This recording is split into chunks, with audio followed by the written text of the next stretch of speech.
and welcome to my channel. My name is Lauren and I am Miss Medieval. This is Sir Reginald. He is catching up on his reading, but he does like to feel that he is a part of things.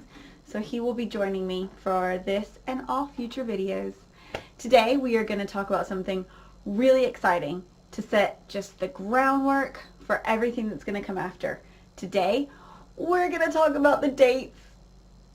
First off, let's talk about what came before and after the Middle Ages, just really quick, just so you'll know a little bit more about the basic time period that we're working with. So, before the Middle Ages, we had the ancient era, the classical era. This is the Romans, the Greeks, all that good stuff. Afterwards, we have the Renaissance. The Renaissance very effectively ended the Middle Ages with all their light, knowledge, art.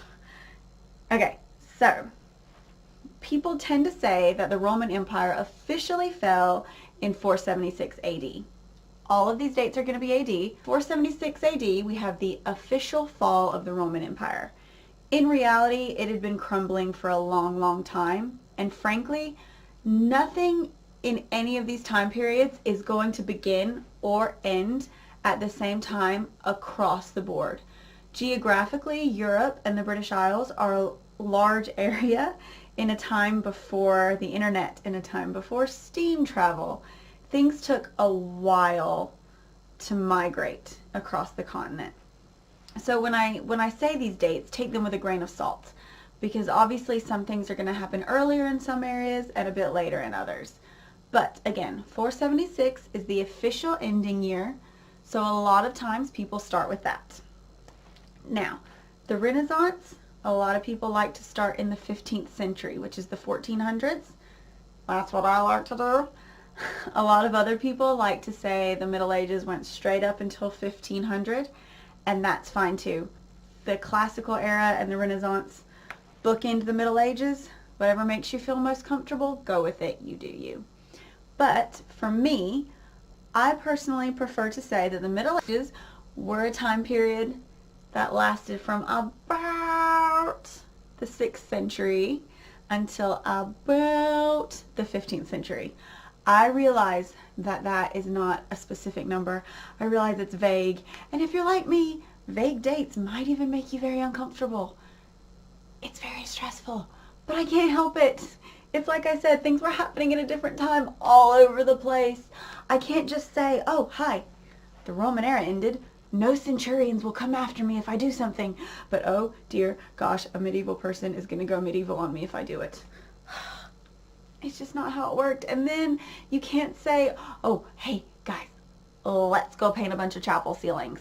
So I personally feel that things have to be a bit vague. They have to be a bit of an ish. And that things happened at such different times. Above all, let us never forget Farmer Joe, the little guy. You're a run-of-the-mill peasant, if you will.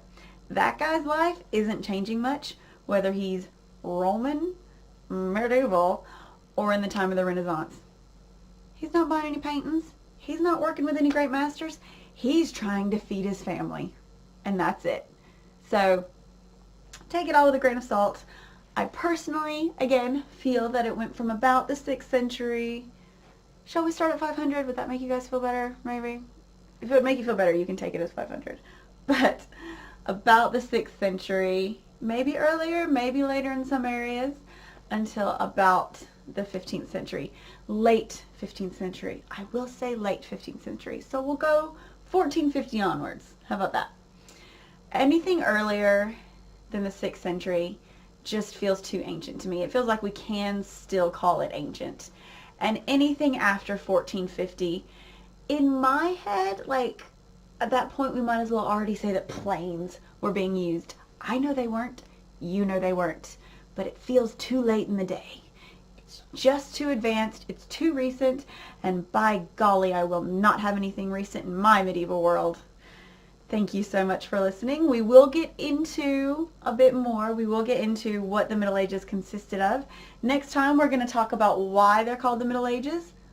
Hint, I already told you a bit of it.